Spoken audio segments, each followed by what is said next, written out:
Hello. In today's video I show how I made the JADAM Sulphur. It follows from the last video I made where I showed how I made the JADAM wetting agent. Both of these solutions are used together to help combat fungal infections on fruit trees on a property that I help look after. The ingredients that I used for this scaled down version of 4 litres was 1.25 kilo of sulphur, that's 99.9% pure sulphur, a kilo of sodium hydroxide, 125 grams of sea salt, 2.5 litres of soft water in the initial stage, and then 1.6 litres of water later in the stage. And here's a photo of the sea salt that I forgot to put in the last picture. Here is the heat-resistant bucket that I'm putting the sulphur into. I'm just stabilising it in a larger pot and I have it on a concrete slab. Learned my lessons from the wetting agent. Don't do these mixtures on top of grass. There's the sodium hydroxide and I also added the sea salt. I have my personal protective equipment on of goggles and mask and long sleeves and gloves, and I've locked Frank inside the house this time.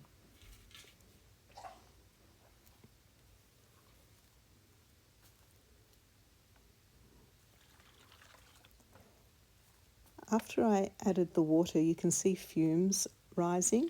There was a chemical reaction that occurred, making the sulphur melt. It became very hot, the liquid did. Apparently it gets up to about over 100 degrees Celsius. I didn't have a thermometer to check. I just used a long stretch of wood. At this stage I could smell like hair burning is what it smelled like. I didn't notice my hair burning, but it wasn't what I expected melting sulphur to smell like. I stirred it until the sulphur melted. I'll fast forward the video so that you don't have to watch all of the stirring, but it took a bit less than 10 minutes before it all dissolved, which was a lot faster than I thought it would be. If you'd like to make JADAM Sulphur yourself, please make sure that you watch the JADAM videos themselves. They go for a lot longer than this and they go into details that will help you make it properly and make it in a safe way.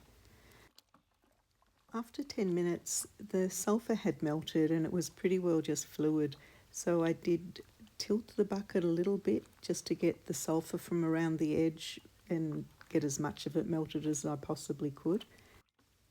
Then I added the additional water, the remaining water, and stirred that in. And as I mentioned, it was probably about 100 degrees Celsius, so I left it to cool in the carport for quite a while so that I could then put it in the jerry can when it was cool. After about an hour of it being in the carport, it had cooled down. I don't know how much it had cooled down, but I did notice that the smell started to smell a little bit more like what I'd expect sulphur to smell like. I tipped it into the jerry can later that night when it was dark because I didn't want any insects or anything falling into it, so I didn't video the time that I poured it into the jerry can.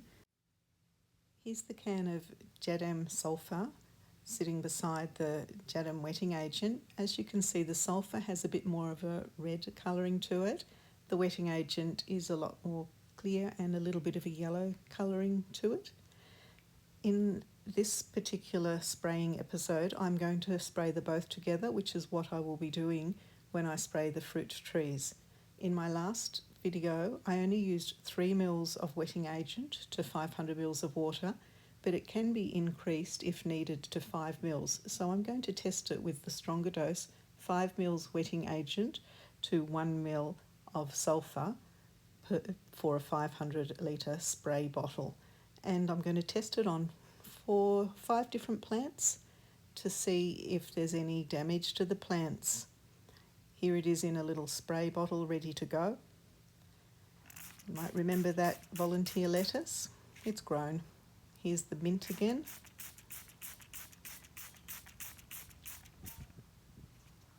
Back to the Japanese windflower.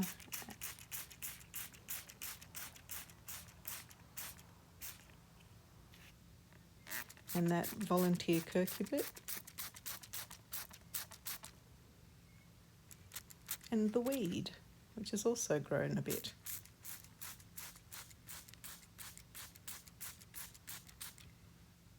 So here they are a week later. The volunteers have all grown a lot. The weed is coming to flower. None of these plants were harmed by the sulphur spray, so I'm confident that the fruit trees won't be harmed either. Let's hope the sulphur does them some good. Thank you for watching.